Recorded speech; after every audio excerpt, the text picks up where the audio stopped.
আসসালামু আলাইকুম। আজকে যে কাজটি নিয়ে হাজির হলাম সেটা হচ্ছে স্যামসাং A04। আজকে আপনাদেরকে দেখাবো এই ফোনটির কাজ স্টেপ বাই স্টেপ কীভাবে করি। প্রথমে মাদারবোর্ডটি খুলে নিলাম, তারপর পিসিবি স্ট্যান্ডে লাগিয়ে নিলাম। তারপরে থার্মাল সিস্টেমের জন্য স্টেনসিলের উপরে যেই তামার পার্টটি দেওয়া আছে ওটা কেটে নিচ্ছি। ওটা কেটে নেওয়ার পরে এখন আমরা থার্মাল পেস্টগুলোকে ক্লিয়ার করে নেব।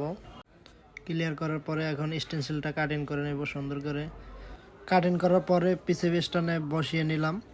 তারপরে হট গান হালকা হিটে রেখে সাইডে যেই ব্ল্যাক আঠাগুলো থাকে ওইগুলো ক্লিন করে নিচ্ছি।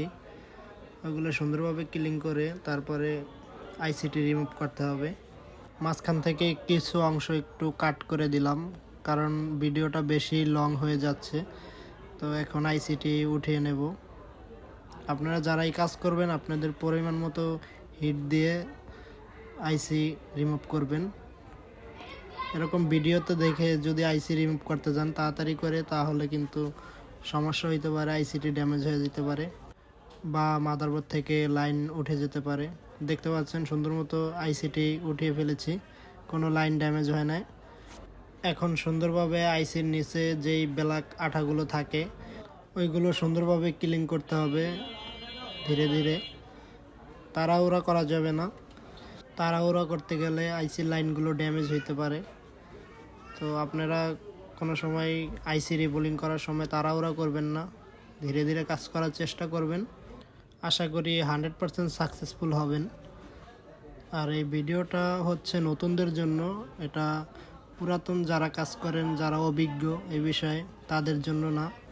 আর আপনারা এই কাজগুলো কোনো সময় কাস্টমারের ফোনগুলোতে করবেন না, আগে নিজেরা ট্রাই করে নেবেন। নিজেদের ফোন যেগুলো পড়ে আছে সেকেন্ড হ্যান্ড যেই ফোনগুলো ওগুলোতে ট্রাই করে নেবেন।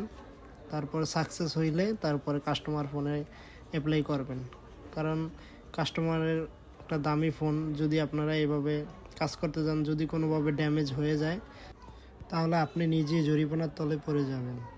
তাই আগে থেকে সতর্ক থাকবেন। আপনাদের সাথে কথা বলতে বলতে ক্লিন করে ফেললাম মাদারবোর্ডটি। তো এখন আইসিটি সুন্দরভাবে ক্লিন করে নেব।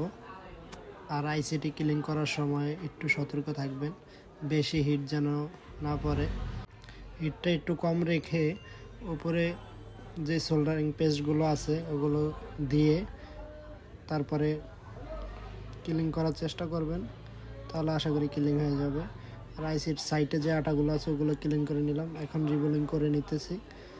রিবোলিং করার আগে পেস্টটাকে, সোল্ডারিং যেই পেস্টটা আছে ওটাকে একটু শুকিয়ে নেবেন টিস্যুর মাধ্যমে। তো ওটা শুকিয়ে নিলে রিবোলিং করতে সুবিধা হবে, না হলে আইসির সাইড দিয়ে একত্রিত হয়ে বলগুলো উঠে আসবে। দেখতে পাচ্ছেন আপনাদের সাথে কথা বলতে বলতে আইসিটি সুন্দরভাবে রিবোল করে নিলাম। এখন আমরা আইসিটি সুন্দরভাবে মেজারমেন্ট করে বসিয়ে তারপর সুন্দরভাবে লাগিয়ে নেব। আর আমরা হট গানটা সবসময় নাড়াতে থাকবো, কারণ এক জায়গায় ধরে রাখলে আইসি ড্যামেজ হইতে পারে। আমাদের আইসিটি লাগানো কমপ্লিট হয়ে গেছে। এখন আমরা ঠান্ডা করে নিলাম, একটু থার্মাল পেস্ট দিয়ে নিলাম। থার্মাল পেস্ট দেওয়ার কারণ হচ্ছে গরম হলে হিটটা যাতে বডিতে ছড়িয়ে যেতে পারে। আইসিটা লাগানো কমপ্লিট হয়ে গেছে। এখন দেখি ফার্স্ট লোগো চলে আসছে, সেকেন্ড লোগো চলে আসছে। আলহামদুলিল্লাহ, দীর্ঘ সময় কাজ করার পর ফোনগুলো সাকসেস হলে ভালো লাগে অনেক, নিজের অনুভূতি অন্যরকম হয়ে যায়।